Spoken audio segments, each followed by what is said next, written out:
One of the things we're trying to make sense of, and if you're a Packers fan, you probably are on a full-blown media blackout because you don't want to hear anything about it. What the hell happened to the team in Jacksonville against the Saints yesterday? Mike Golick and I talked earlier today about the extent to which the Aaron Rodgers drama may have become a distraction for the players in the locker room. Golick has a great perspective there from his 9 years in the NFL. So I wrote something about it earlier this afternoon, and as it turned out, Matt LaFleur met with reporters after we posted the story at PFT, and as it turned out, our story ended up inspiring a question, Shireen, that was posed to Matt LaFleur. Let's have a listen to the question and the answer.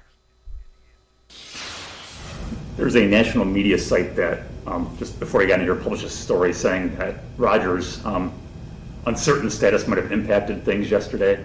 Do you think there's anything to that as far as a leader goes? And you know everything happened in the offseason. Do you think there's any impact at all on that, on this year's team? You're talking about the offseason? Yes. No, I think this team's focused on now. And unfortunately, sometimes in this league, you get humbled. And certainly we got humbled. And like I said, it's about how we respond to that, how we come back to work, how we stay together, and get ready to play against a team that I know is going to be really hungry coming in here.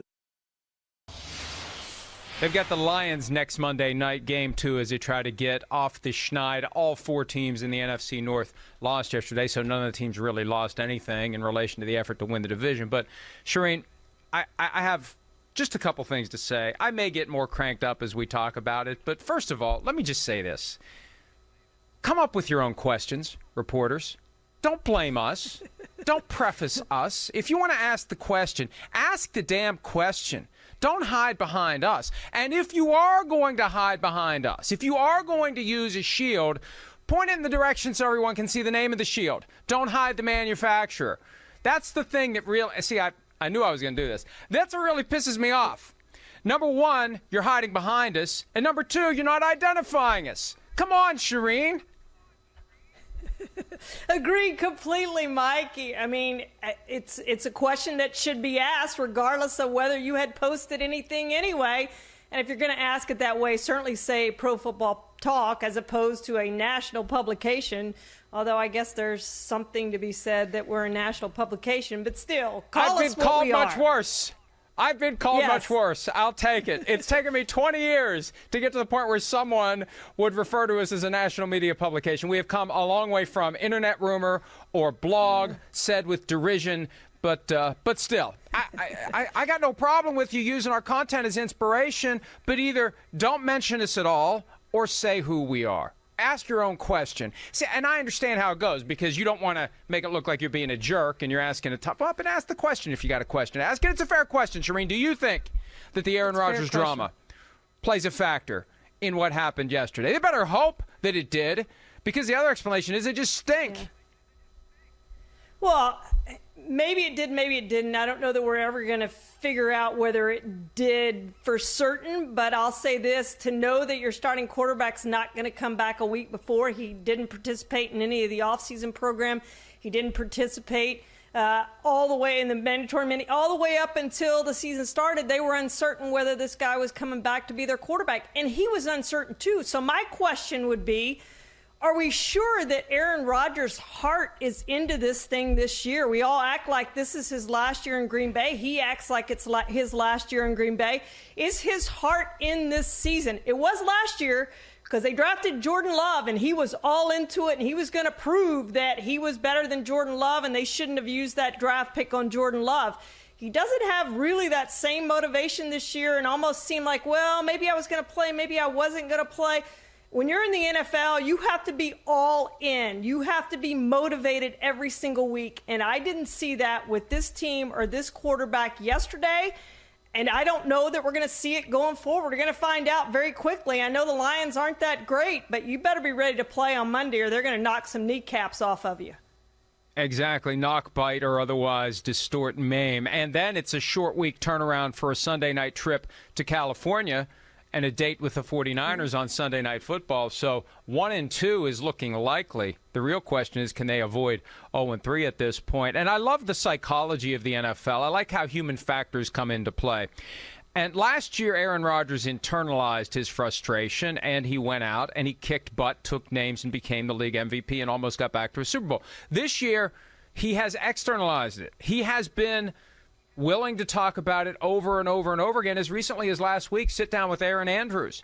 And he said, yeah, I thought, hey, they should go ahead and trade me if they want to play the other guy that they've drafted. Hey, I thought about retiring. And the way that he tells it, he took it all the way up until the last weekend. And you're right, Shireen. Setting aside the impact of not being around at all for the offseason program, not being there for the mandatory minicamp, not working out with your receivers at any time where all the other great quarterbacks are. Tom Brady working out with his guys all the time. Everybody is up to speed when training camp starts. There's no catching up to do. Setting aside all of that, just the idea, and I'll take him at his word that he went into the weekend before camp 50-50 on whether or not he was going to come back. Okay, yeah. It's a toss-up. Maybe he did toss a coin. Maybe he went best of 7. I don't know. But the problem is, once you show... Now, I guess he could have retired if his pride would have let him do it. Could have gotten right up to the brink of the season and said, you know, my heart's really not in it. Nothing stops him from doing it at some point during the season if the season is just a train wreck either. But I feel like there's something there. I think it's foolish to not think there's something there. How can the other guys in the locker room... And this is where Golick's perspective was so valuable. How can the other guys be expected to respond the way they need to when they're looking at Aaron Rodgers and they're thinking, this is last year?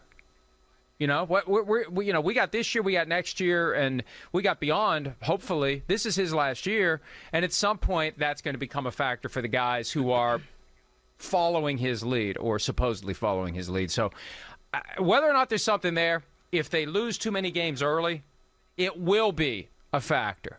And it will get to the point where it feels like everyone's just kind of playing out the string so everyone can move on to the next phase after Aaron Rodgers. Boy, and Mike, if that happens, at some point you got to play Jordan Love because you are getting ready for next year. And as you pointed out, it's not a great division, so they're probably going to be in it the whole entire way. But I'm just saying there may come a point when, if they're out of it and have a really bad start to the season, when you go, okay, we got to move on. We got to get ready for next year. We got all kinds of cap problems next year. We know this guy's not going to be back next year. If we don't have a chance to win the Super Bowl this year, we got to start getting ready for 2022. And then the question becomes if, and this is a big if, but let's go there. I tweeted yesterday, here's a classic week one overreaction. At what point would the Packers go ahead and trade Aaron Rodgers this year? They have until November 2, the Tuesday after week 8. And in a 17-game season, I think they should adjust that to week 9 or week 10. But regardless, this year it's November 2. That's not that long away. If you get an offer you can't refuse, do you take it now? Do you keep him around? Do you just, this would be a tough call. If they decide to go with Jordan Love before the trade deadline, if the bottom drops out early and they just decide we got to see what Jordan Love can do, we got to treat the rest of the season like preseason for next year. I doubt that it gets to that point, though, because with Aaron Rodgers, unless he gets injured, I don't see it happening. And if he's injured, they're not going to trade him. I'm trying to find a way through this maze where there's a way that Jordan Love takes over and Aaron Rodgers gets traded. I don't think it happens. Even if they go 0-8 to start the season, which they won't, I still don't think you know enough at that point to trade him by November 2nd. Yeah, I agree with you completely. I don't think that's going to happen, and I think they can maximize his value after the season, but they need him to have a decent season, right? Because he's getting on up there in age, and you don't want a guy coming off a really bad season and teams to say, well, maybe he doesn't have anything left. Maybe we don't have to give as much up to get Aaron Rodgers. So I agree with you. I think he's on this roster the entire year. I do think they end up competing for the division title. It's not a very good division, as we know. The other 3 teams look like to me that they're going to stink. I still think the Packers win this division, but that's not the Packers' goal. The Packers' goal is to get to the Super Bowl, something they haven't done in the last couple of years. They've come up just short, and they think they have that team. But yesterday they certainly didn't look like that team, Mike. Well, and depending upon how this season goes and whether or not the perception is in any way accurate, if people start to think his heart's not really in it, before I would give up a lot for Aaron Rodgers, I'd want to be damn sure the fire is raging. He's all in. Yeah. He's ready to give me 4 seasons or more. If I'm going to give the Packers what they want for Aaron Rodgers, then I better be getting a guy that I think is going to come in and make the kind of difference that I need. Otherwise, I'll go after Deshaun Watson, Russell Wilson, or some other veteran quarterback who may be available. Not a guy who is basically pulling the train into the station and isn't as motivated as he was. Last year may have been his all-in play, and after that, he's just not into it anymore. He clearly wasn't into it from the end of the season until the start of training camp. So I think it bears watching how this unfolds over the course of the season and into the offseason, because if he has a down year, it's going to make it harder for the Packers to get what they could have gotten for him if they traded him this offseason. And I don't want to go too crazy with the conspiracy theories, but I wonder at some level whether or not he'd tank a little bit to help ensure that his next team doesn't have to give up quite as much to get him. And I say this all the time when it comes to a trade, Shireen. If you're going to be traded, you want your new team to give up as little as possible so they have resources to help put talent around you. So I'm joking on the idea of him tanking to drive down his trade value in the offseason. But joke or not, intent or not, that's entirely what could happen. Well, and as you said, that's what you'd want to happen. It's why when you're a rookie draft pick, you shouldn't want to be the number 1 overall pick. You should want to go 15th to the Patriots or somewhere else, or to the 49ers, have the 49ers trade up for you so you're around a better team instead of going to the Jaguars or the Jets or a team like that. It's the same theory, Mike, that you want them to have enough capital, enough draft capital to build a team around you. Hi, I'm Mike Tirico, and thanks for watching. Make sure to hit subscribe for the latest news and highlights from NBC Sports.